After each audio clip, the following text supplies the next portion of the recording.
Vamos à mensagem. Eu quero nessa manhã aproveitar temática que nós já temos trabalhado com os nossos irmãos e irmãs no discipulado, na reflexão, que vem sendo embasada nas mensagens de Jesus nas parábolas, e nós estamos pegando os textos de parábola e também aqueles textos que têm mensagem simbólica no sermão de Jesus, especialmente lá no sermão do monte, sermão da montanha. Vamos ler Mateus capítulo 7. Texto muito rico, muito abençoado, muito abençoador. A partir do versículo 24.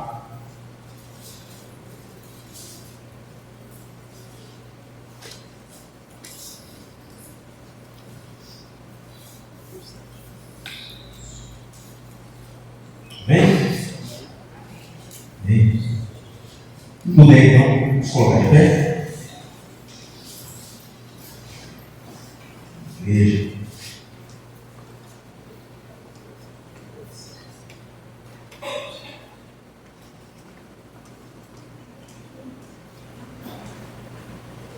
Todo aquele, pois, que ouve estas minhas palavras e as pratica, será comparado a um homem prudente que construiu a sua casa sobre a rocha.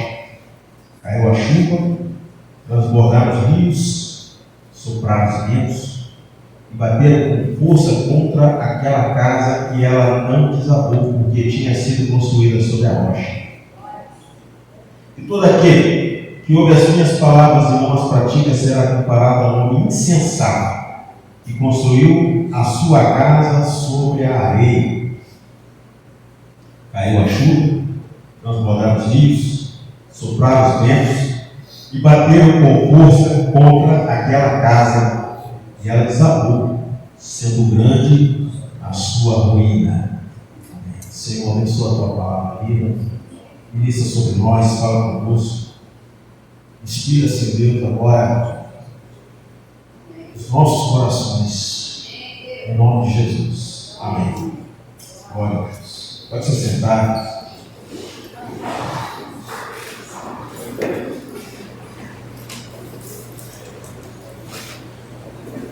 Edificar na rocha ou edificar na areia? Quantos aqui já escolheram edificar na rocha? Glórias a Deus. Glórias a Deus. Mas quantos aqui podem reconhecer que em algum momento, talvez, a gente possa ser tentado a fazer um puxadinho na areia, ou construir na areia, deixar a casa da rocha para tentar morar na casa da areia, que é tão popular, a gente vê tanta gente morando, tem tanta casa construída sobre a areia, e às vezes a gente pode ser tentado a querer construir a nossa casa na areia. Vocês concordam com isso ou não? Glória a Deus. Aqui não concorde. Tudo bem. Mas eu acredito sim que Satanás pode muitas vezes querer seduzir as pessoas, até mesmo aqueles que já edificaram casa na rocha, a querer mudar de lugar, a querer construir uma casa paralela. Muitas vezes quer ter uma casa na rocha e ter uma casa na areia. E a intenção dessas perguntas iniciais, dessa provocação, é de exatamente nos levar a uma reflexão sobre uma decisão definitiva de edificarmos a nossa casa na rocha e de permanecermos onde temos procurado edificar a nossa casa. Para quem ainda não edificou edificou casa na rocha, a minha casa está edificada na areia. A mensagem de Cristo é repensar e edificar a casa na rocha. Bom, para aquele que nunca ouviu essa mensagem, quem sabe possa cogitar, eu acredito que não há ninguém aqui que não tenha ouvido essa mensagem, que não tenha lido isso. Por isso, eu creio que essa reflexão ela é importante para a gente considerar até onde estamos realmente dispostos a manter a casa construída na rocha. E de não termos nenhum outro plano paralelo. Mas então vamos prosseguir aqui com a nossa reflexão em nome de Jesus. O texto, ele deixa claro que Jesus identifica duas categorias de pessoas. Não é? Duas categorias de pessoas. E como elas são classificadas aqui, dentro do texto, por Jesus? Como prudentes. O Evangelho de Mateus fala sobre os prudentes e fala sobre os insensatos. Quem é o prudente? O prudente é aquele que dá atenção à mensagem de Cristo e a pratica. Esse é considerado prudente. Insensato é aquele que, ouvindo a mensagem, ele a despreza ou a desdenha. A principal característica do prudente, então, é ouvir, mas optar por cumprir. E a característica do imprudente é optar por descumprir as instruções do Senhor, preferindo viver por suas próprias ideias, ou ainda pelo pensamento que rege o senso comum. Todo mundo pensa assim, então eu vou pensar também. Todo mundo pensa assim, eu vou pensar também. Todo mundo faz assim, então eu vou fazer também.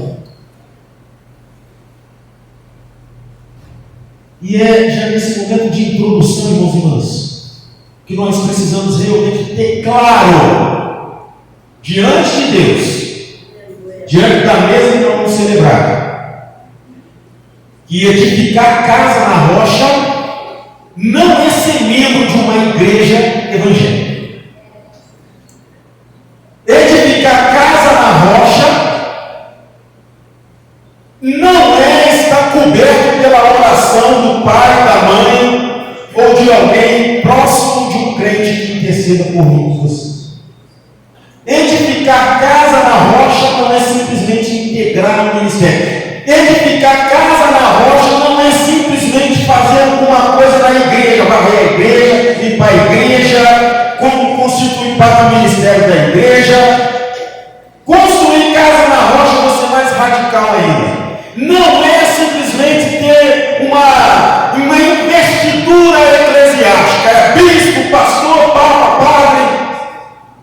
Edificar casa na rocha é uma decisão consciente de quem aceita realmente Jesus Cristo como seu Senhor e como seu Salvador, acredita na sua mensagem e segue, acredita que realmente vale a pena pagar todo o preço para seguir a mensagem de Cristo. E segue essa mensagem onde quer que esteja.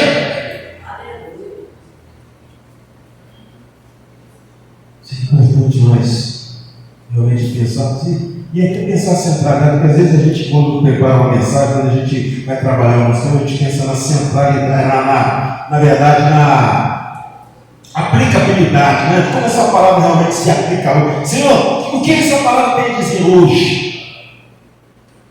E aí é nesses momentos que nós estamos envolvidos pela atmosfera, né, da presença do Espírito que está sobre nós, que nos faz refletir sobre realmente se hoje a igreja do século 21 é uma igreja que realmente está edificada na rocha. Se ela só tem nome que está edificada na rocha, se o endereço é mas o lugar onde vive realmente é outro. Entendeu? Deu para entender? Né? Igual aquelas pessoas, a gente lê aí, espero que ninguém aqui faça isso, e se fizer está errado. Que compra carro, já quero dizer de antemão, eu vou usar a ilustração aqui, eu não sei se alguém que faz.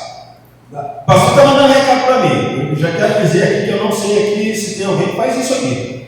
De comprar carro, eu gosto de ver a pessoa comprar aqueles carros bonitos, grandão, né?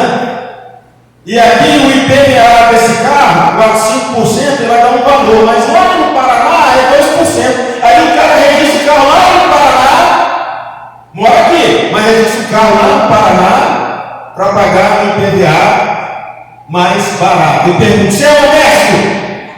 Isso está certo? Não. Pega o endereço de lá. Espiritualmente também nós não podemos fazer isso. O meu endereço é a minha casa edificada na rocha. Mas no dia a dia minha casa está edificada na areia.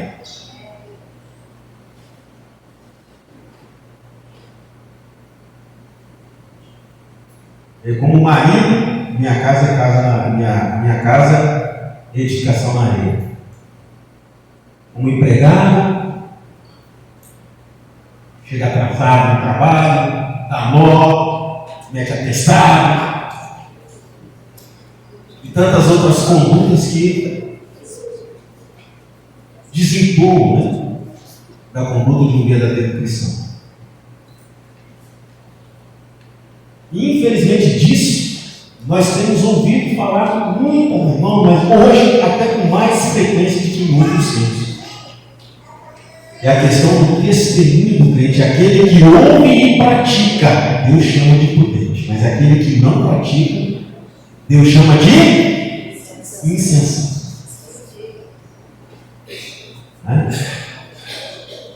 Então, por isso, é importante nós termos claro essa classificação que Jesus faz das pessoas diante da sua mensagem. Não basta ouvir. O apóstolo Tiago já declara a respeito disso, né? Que os meros ouvintes não são reconhecidos e justificados perante Deus, mas os que praticam. Tiago, o apóstolo Tiago já trabalha essa perspectiva. 3 termos aqui: casa, rocha, areia. Vamos falar um pouco sobre o que cada uma representa. Casa representa a própria vida. Aqui ela é comparada ao lugar de se estabelecer. Vida como um lugar para se estabelecer, né? Se aconchegar com paz e com segurança. A casa nós também podemos dizer é o lugar, né? O habitáculo das práticas que agradam a Deus, que estão alinhadas com aquilo para o qual Deus fez cada um de nós, né? A rocha, ela representa o próprio Senhor, o verbo vivo, o verbo encarnado, né? Ela representa também o seu ensino, sua palavra. Essa é a rocha. A rocha é a garantia da paz, ela é a garantia da segurança, e ela é também o fundamento no qual se edifica uma vida que realmente agrada a Deus, de uma vida plena, de um projeto de vida e realmente um projeto, podemos dizer assim, projeto decente, projeto honesto de vida, de viver. Como construir uma vida? É só na rocha. Jesus, o verbo vivo, seu ensino. É ali que está a construção de uma casa, de um casamento feliz, de uma relação familiar feliz, da construção de uma sociedade feliz, de uma igreja forte, de uma igreja firme, de uma igreja saudável, construção é a rocha, é Cristo, é o seu ensino, é a pregação do Evangelho, é o que nós cremos ser a verdade. Como o próprio João disse, ser a própria vida. Não é? E o que a areia representa? Só um pouquinho da areia. O que a areia representa? A areia, ela representa os limitados recursos humanos. A areia representa a confiança nos poderes terrenos. A areia representa a confiança em governos, dinheiro, prazeres, ideologias carnais, mundanas, terrenas. Eu me lembro das palavras do salmista: uns confiam em carros, outros em cavalos, mas nós faremos menção no nome do Senhor nosso Deus. Carros e cavalos. Aqui nós também podemos comparar, querer construir casa na areia. É como construir casa na areia. Não é isso? E por que nós podemos chamar essas coisas de areia? Uma razão simples. Porque elas são coisas que não se sustentam por si mesmas. Elas são volúveis. Elas muitas vezes são alicerçadas na base da iniquidade, da vaidade.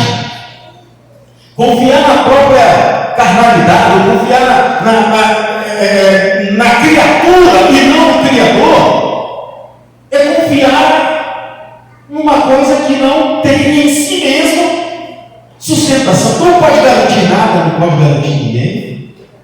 E aí Jesus mais uma vez vem dizer que todas as garantias do homem, que tudo que realmente pode fazer um homem próspero, pode fazer um homem feliz, que pode fazer um homem bem sucedido, precisa estar alicerçado numa base chamada rocha, chamado palavra de Deus, chamado princípio de Deus, chamado Jesus Cristo. Aleluia. O resto é areia.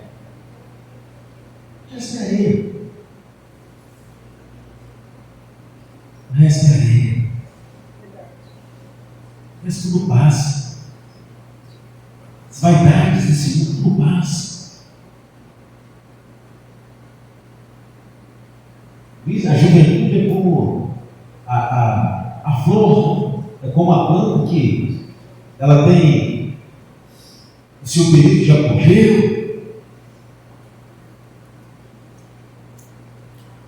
é o broto, viçoso, bonito, mas o tempo se encarrega de fazer com que as suas folhas se murchem e depois elas caem. Temos muitos exemplos na Bíblia a respeito disso. Ninguém vai ser plenamente feliz. Pode ser por alguns instantes, porque a questão da areia, ela tem esse símbolo de transitoriedade, mas muitas vezes há um fascínio, né? há um certo glamour, ainda que momentâneo, mas que é suficiente, às vezes, para seduzir o coração das pessoas. E em muitos momentos fazer elas pensarem: realmente, construir na areia é bem melhor do que na rocha. Dá bem menos trabalho. Bem menos trabalho.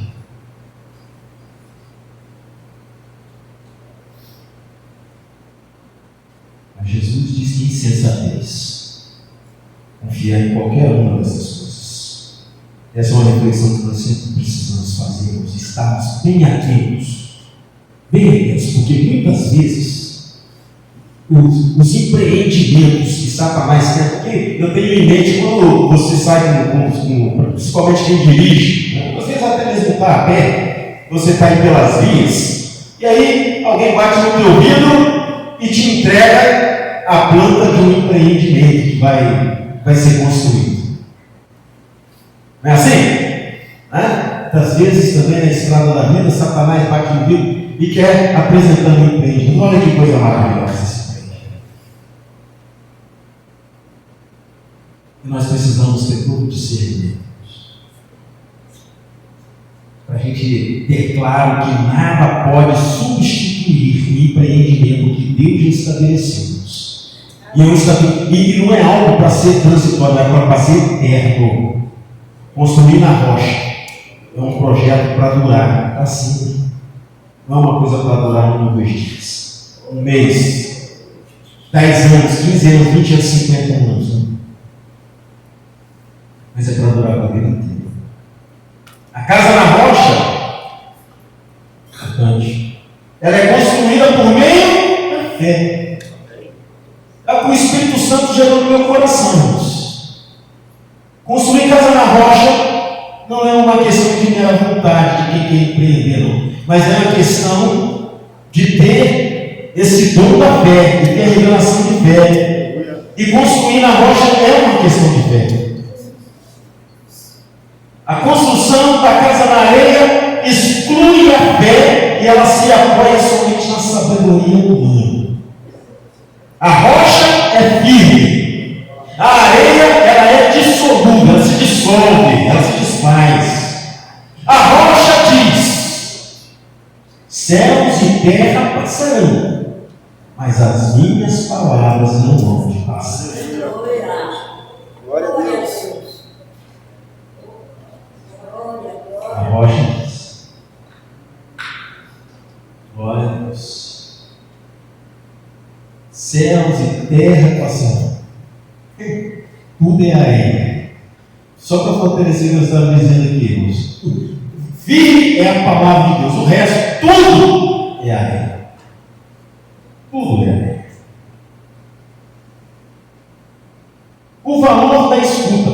Aqui, eu quero dar uma atenção especial ao que Jesus diz a respeito dos prudentes, né? Tanto do prudente quanto do insensato. Aquele que escuta. E como esse verbo ele tem uma importância dentro da palavra, se a gente pegar todo o contexto da Bíblia, né? Deuteronômio, o início do livro de Deuteronômio, os capítulos 5, 6, 7, 8, e eu vou parar no 8, mas os versículos subsequentes também, os capítulos subsequentes também vão entrar nessa temática de ouvir, de escutar. Ouvir, ó Israel! Nós vamos ver essa expressão várias vezes. Várias vezes.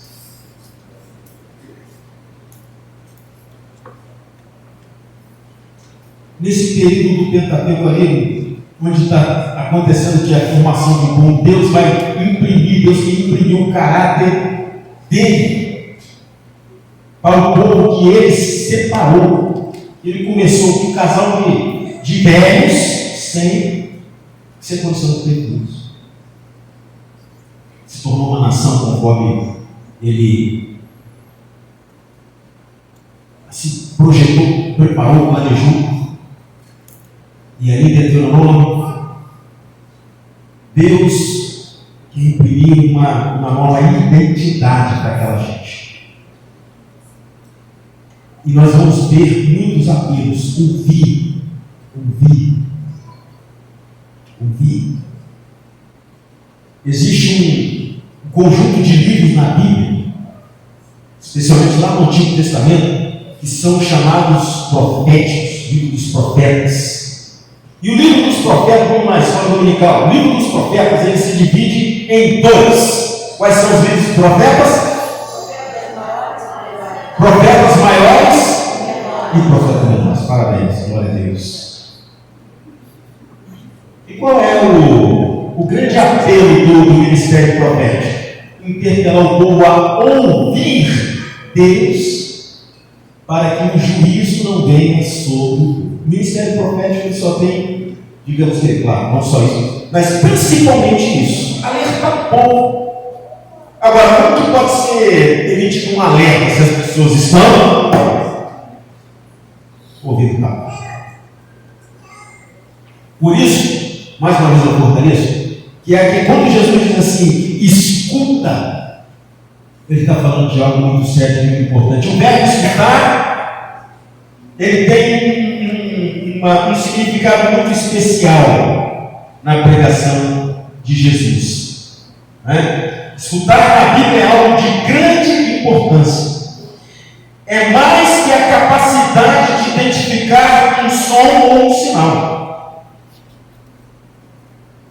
Isso. Escutar é dar atenção, é reconhecer a seriedade da mensagem e permitir que ela faça parte da vida, que ela determine a sua escolha, que ela determine as suas decisões, o seu jeito de ser.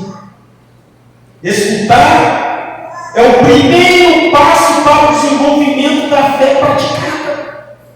Isso é muito sério e importante, eu vou repetir isso aqui. Escutar é o primeiro passo do desenvolvimento da fé praticada.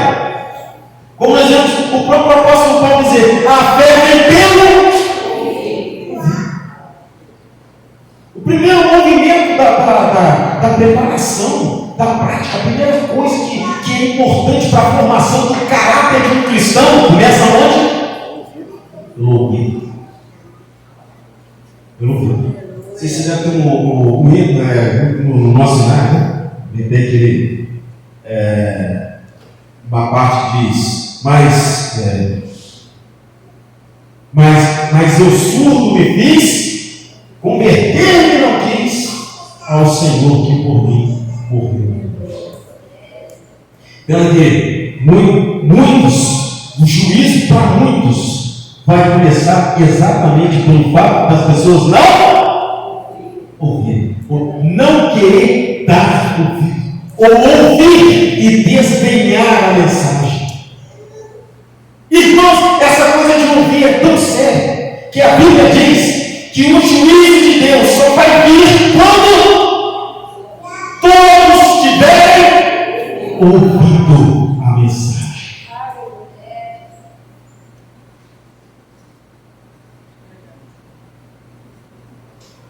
É sério ou não é essa coisa do escutar? Isso a gente muitas vezes tem que pedir até graça e misericórdia de Deus, principalmente quem ouve. Quem ouve, porque não vai poder dizer, eu não sabia.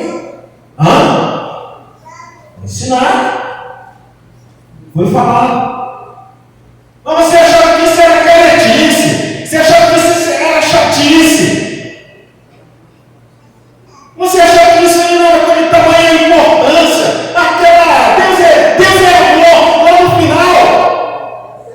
Deus vai ter misericórdia e vai salvar todo mundo. Eu tinha algum pastor falando sobre isso, eu achei, falando de forma positiva sobre o tema responsável, dessa chamada visão universalista.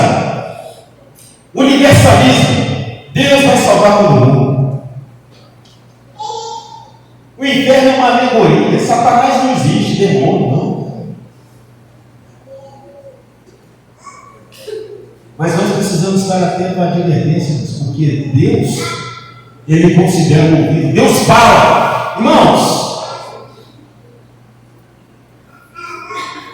eu creio que é a experiência de todo mundo aqui que instrui alguém, que é pai, que é mãe, que é pessoa. Sabe que uma das coisas mais frustrantes que existe é você falar algo para alguém, se instruir alguém, essa pessoa não dá atenção ao que você está falando, chega lá na frente e faz tudo errado. É ou não é? Não é verdade?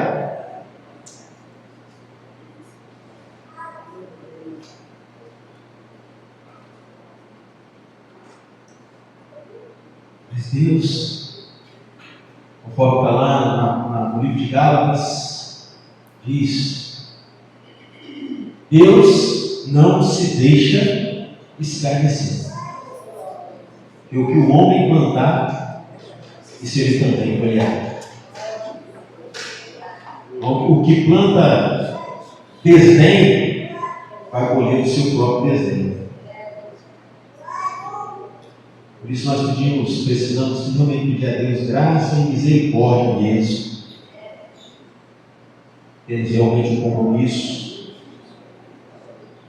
Eu quero viver na rocha.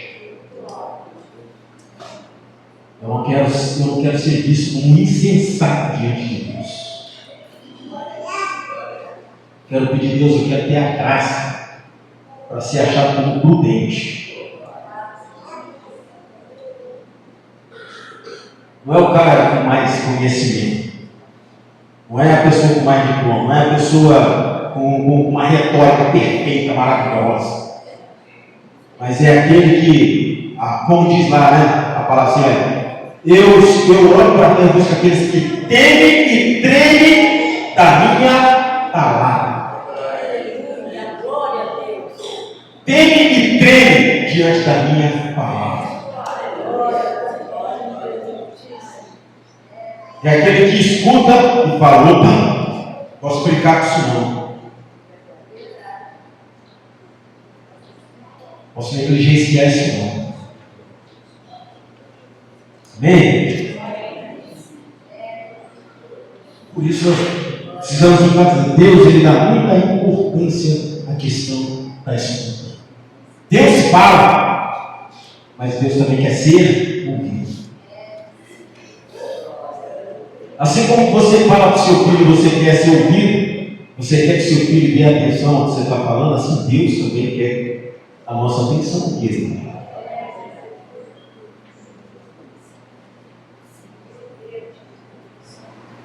É importante, tem crianças aqui, mas Deus não vai vamos lembrar a palavra do profeta aqui, o profeta agiu. Ao culpado não terei por inocente. Advertência. Ao culpado não terei por inocente. Por isso, a questão da escuta ela é extremamente importante. A fé vem para ouvir a palavra de Deus. A vida em conformidade com a vontade de Deus só pode ser legitimada por sua palavra revelada aos homens, pela sua palavra ouvida. Amém, Deus? Amém? Diante disso, Jesus também vai trazer um outro elemento importante, que é o último tópico, depois eu falo para a conclusão, que são as intempéries da vida. E aí, diante das intempéries da vida, vai se fazer, então, diferença entre aquele que ouve e pratica e aquele que ouve e não pratica. Aquele que tem casa construída na rocha e casa construída na areia.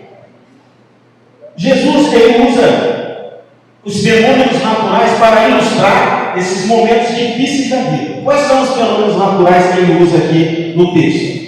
Ele fala da chuva, ele fala do vento forte e também da impetuosidade das águas, dos rios.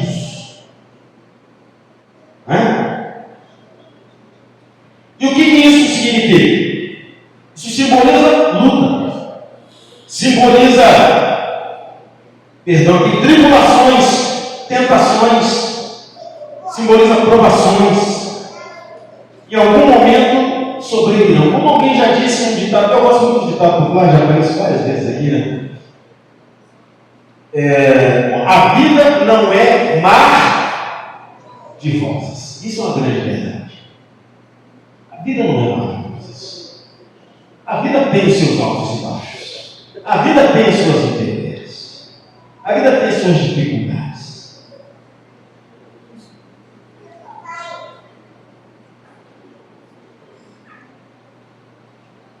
Queria dizer uma coisa aqui, lembrando o fato da própria história. No início do século XX, ele foi marcado por um tempo de uma grande prosperidade.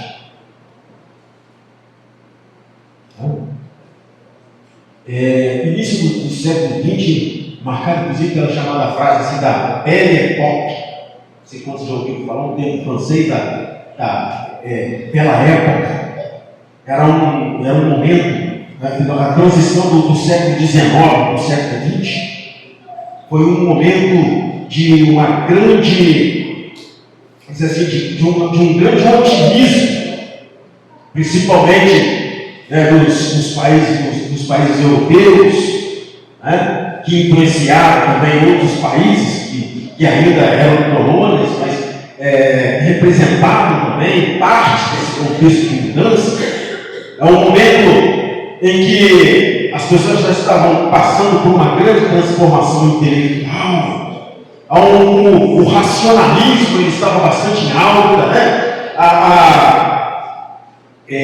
O otimismo em relação aos avanços da ciência, da indústria, industrialização, né?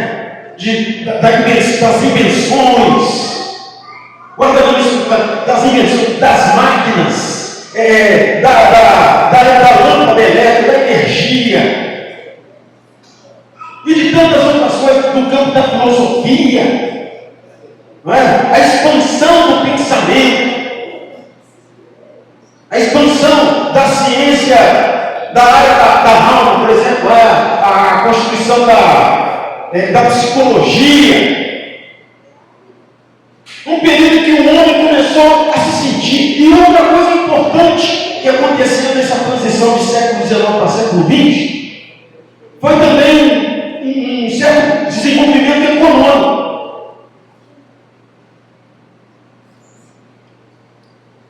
As nações capitalistas, muitos países capitalistas estavam vivendo um tempo de grande prosperidade.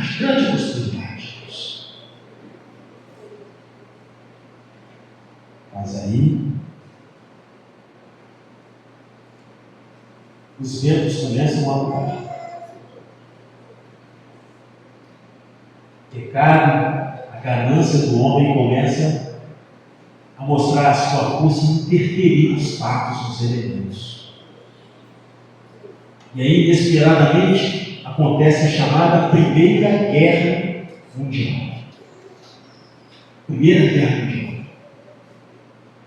E antes da Primeira Guerra Mundial, aconteceu um fato que ficou marcado na história do século XX, que foi a chamada Grande Depressão. A queda da Bolsa de Valores de Nova York, lá nos Estados Unidos, provocou um grande, como se fosse a queda de um grande dominó por vários países, que afetou a economia. Então, muitos americanos, isso não só americanos, mas principalmente lá, muitos que estavam confiantes, que tinham dinheiro investido em bolsa, que tinham dinheiro investido em hipotecas, viram tudo que tinha e pelo rabo, da noite para o dia. Muita gente saiu e entrou na miséria da noite para o dia. Eu quero com isso, irmãozinhos, para mostrar exatamente isso. Para muitos, toda aquela pujança, toda aquela transformação que estava acontecendo, todas aquelas rupturas que tinha com a Idade Média, o pensamento da Idade Média, que parecia ser um momento em que o homem ia se sagrar como o Senhor de tudo e de todas as coisas, que ia ter realmente um pleno controle sobre todas as coisas. Mas que do nada, assim, de repente,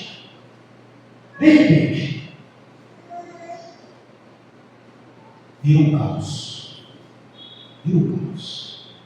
Fome, miséria, guerra, destruição.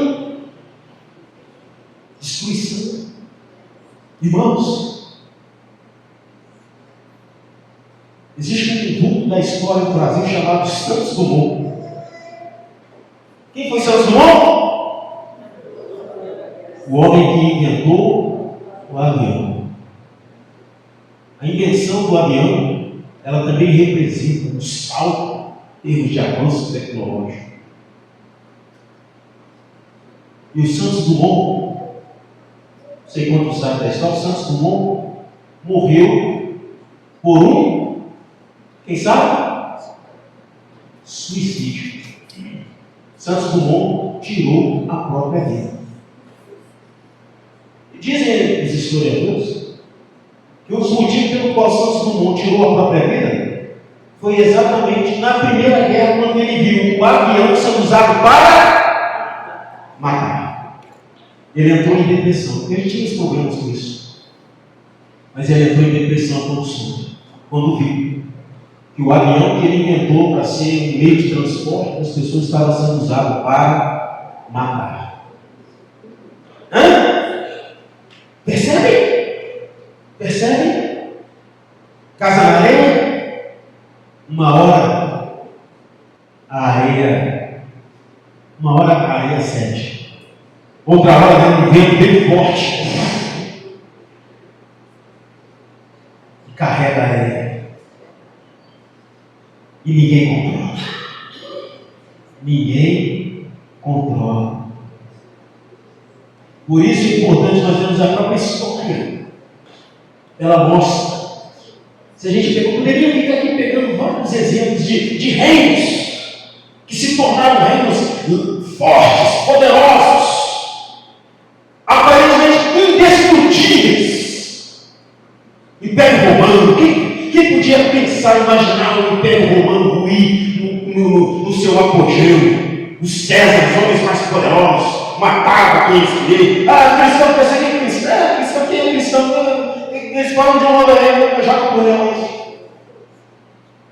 Cadê Roma hoje? Do pássaro. Das intempéries. Chuva, rio, vento. Vamos.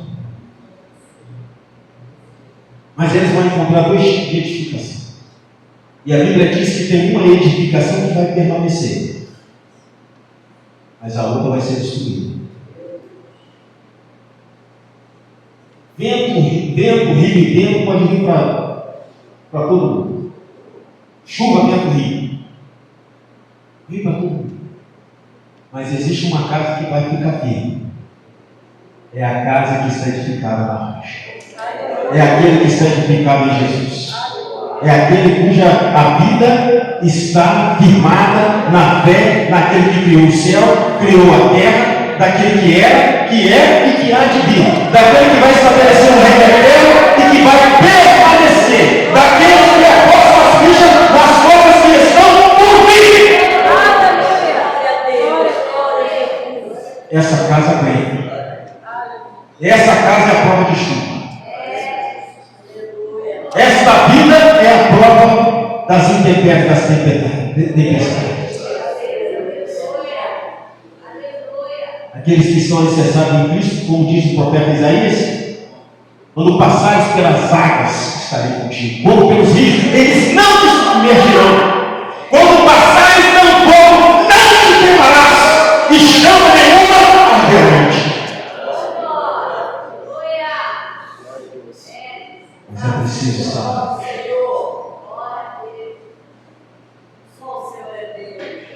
Mas quem tem casa na areia pode parecer que está firme em algum momento, mas ela está sob o risco da chamada vulnerabilidade. Ela é vulnerável, não aguenta. Ela não aguenta.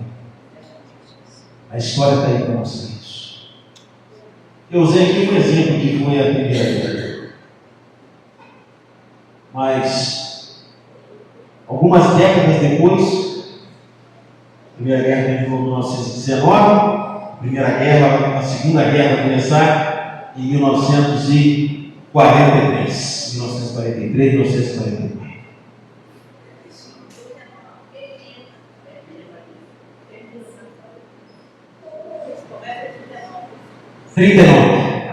1943.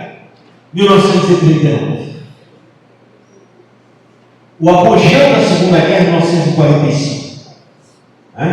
Você vai ter aquele conflito global. No final da década de 30, nós vamos ter ali os movimentos da Alemanha, invasão da Áustria, invasão da Polônia, a anexação de alguns territórios, e depois os eixos começam a mostrar o apoio e o conflito vira global, a entrada dos Estados Unidos, muita carnificina, muita desgraça. E hoje, quem está acompanhando as coisas, estamos na iminência de um outro conflito. E de muitas coisas que estão em jogo. Muitas coisas estão em jogo. Inclusive dizem que os ricaços, aqueles super ricos, eles estão comprando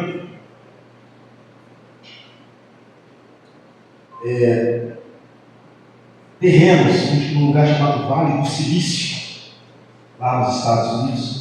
E eles estão fazendo verdadeiras mansões, casas subterrâneas, casas abaixo da terra, para se protegerem de um grande conflito mundial que possa envolver até mesmo. Gente, eu não quero falar isso com susto de ninguém, né? Mas isso é fato, tá? Isso é meu dever, alertar, falar. O povo está comendo, muita gente não está vendo. Há muitas pessoas que a gente vê, principalmente, mais uma vez eu quero dizer isso aqui, mas é com temor e com tremor que eu quero falar isso, em nome de Jesus. Nós estamos diante dessa polarização política que nós estamos vivendo, que existe mentira para todo lado. Aqui eu não passo pano para ninguém, é mentira de todo lado. E isso é uma coisa que me preocupa, porque principalmente existe um lado que escolheu os evangélicos. E nós precisamos estar atentos com toda a mentirada que está vindo por aí, para tentar cooptar os filhos de Deus. E Jesus já trouxe advertência com relação a isso, quando ele disse que, se possível, enganariam até os eleitos. A gente precisa tomar cuidado, principalmente com quem vem com discurso parecido com o nosso, mas que não se alinha com nós. Entendam por que aqui eu estou falando de casa verdadeiramente edificada na rocha, que fala da rocha e pratica as coisas da rocha. Não é só falar das coisas da rocha e praticar as coisas que os mundanos praticam. Hipocrisia, meu irmão, diante de Deus, não vence. Amém? Amém. Qual é?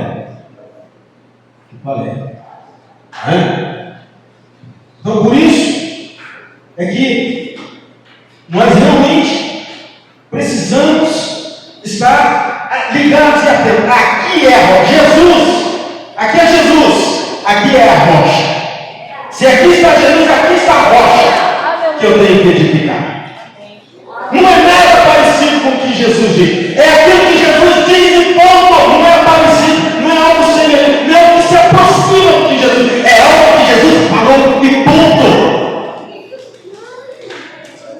Essa precisa ser a base da nossa edificação. Amém, Jesus? Esse é o tempo da igreja do Senhor, está ligado? Esse é o tempo da igreja do Senhor, está ligado? É que quando a chuva vier, quando os rios baterem, quando o vento, a nossa casa fica de pé. Nós não vamos ficar decepcionados. A gente viu gente orando, fazendo clamor, defendendo uma determinada bandeira, uma determinada. Não aconteceu. Até a falsa profecia veio. Tem muita gente que ainda continua acreditando.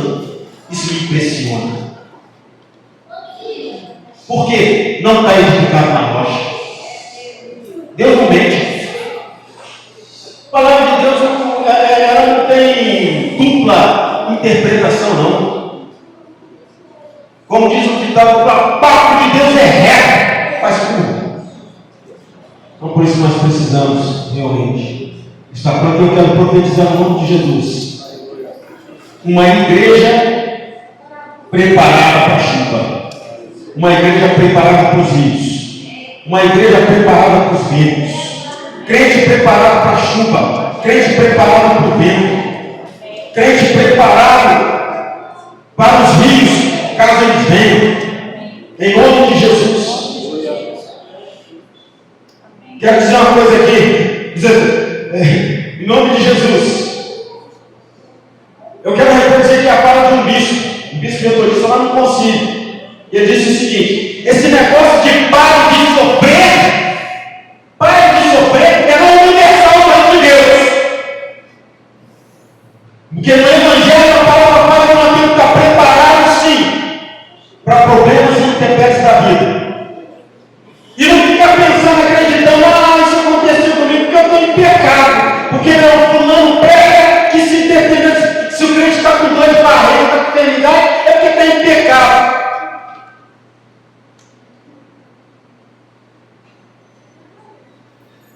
Isso não é o Evangelho de Jesus, não. Não é o Evangelho dos apóstolos. Dá para algum amém? Amém. Precisa ser. Ou então, se concorda com a teologia deles, seja integral. Nós cremos que Deus tem prosperidade para dar dos santos.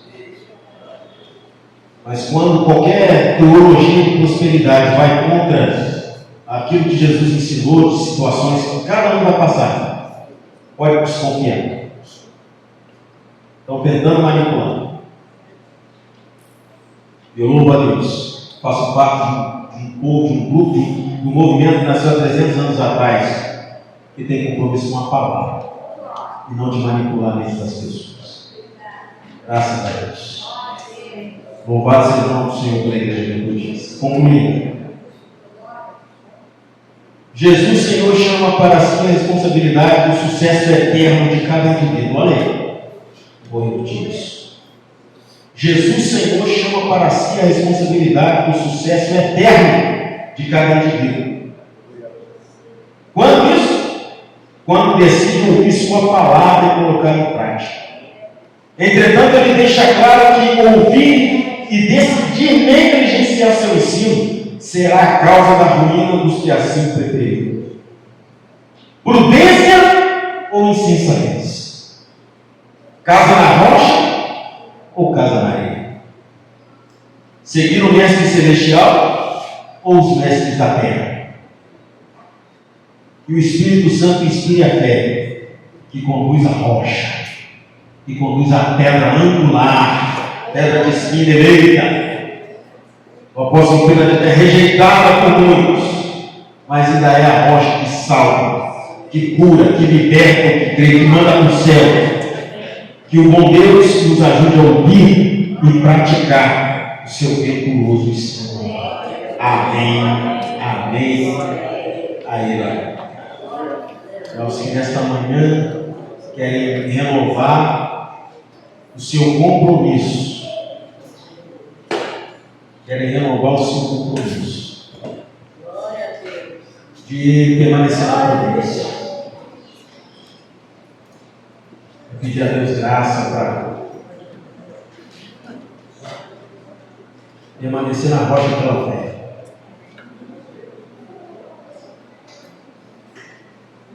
Ter o seu endereço na rocha. E quando te procurarem, achar a tua casa na rocha. E orar nessa manhã, meu irmão, minha irmã, para você, casa na rocha, que tem enfrentado as intempéries da vida, que nesta manhã de comunhão, o Senhor esteja renovando a sua vida e Ele esteja sustentando a tua casa. Você está passando por tribulação, Deus venha com graça, Deus venha com poder. Você recebe essa palavra em nome de Jesus? Glórias a Deus. Glórias a Deus. Nós vamos ter esse tempo de oração. Nós vamos a preparação do nosso momento de Santa Ceia. É só isso mesmo, né? Amém? Acordo, estamos alinhados? Corpo ajustado que cresce para a edificação. Estamos ainda em fase de ajustes.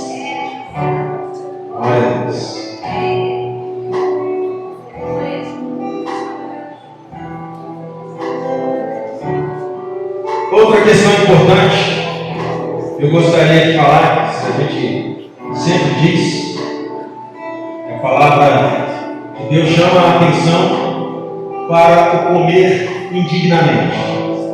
Então, as pessoas que ainda fizeram profissão de fé, que aceitaram Jesus como seu Senhor, como seu Salvador, que fizeram um voto diante de Deus, diante do altar, convido você a refletir antes, a amadurecer a ideia de aceitar Jesus, de se entregar a Ele, de fazer fazer uma aliança com o Senhor para tomar a ceia. Porque a Bíblia fala de implicações espirituais, situações que os nossos olhos humanos não veem. E a pessoa pensa que é coisa corriqueira, mas não é uma coisa meramente corriqueira. Isso é uma coisa de uma envergadura espiritual grande, séria e importante e que nós precisamos considerar. Em nome de Jesus. Amém?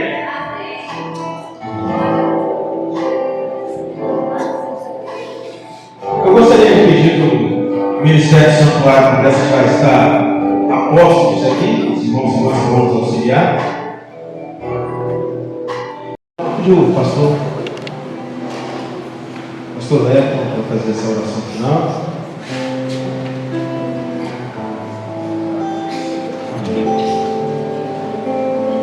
Senhor Jesus, muito obrigado por essa manhã rica e maravilhosa na tua presença. Obrigado, Senhor, pela Santa Ceia. Obrigado pela palavra. Obrigado, Senhor, por cada ovelha, por cada um que está nesse lugar, Pai. Obrigado, Senhor. Obrigado. Nos leva para as nossas casas. Tira todo homem mau, toda bala perdida do nosso caminho. Nos torna invisível, Senhor, perante o mal. Senhor, se o inimigo das nossas vidas tentar se levantar, Pai, que ele caia na mesma proporção que se levantou.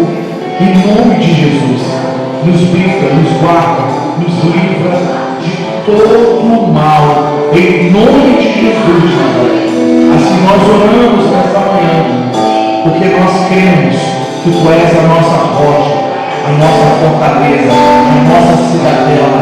Tu és o nosso Senhor, socorro presente, em nome de Jesus. E as duas consolações de Deus que é Trino, que é Pai, que é Filho e que é Espírito Santo, nos tenha somente hoje, na tua vida, meu irmão, minha irmã, mas seja para sempre, pelos séculos dos séculos, que a igreja diga.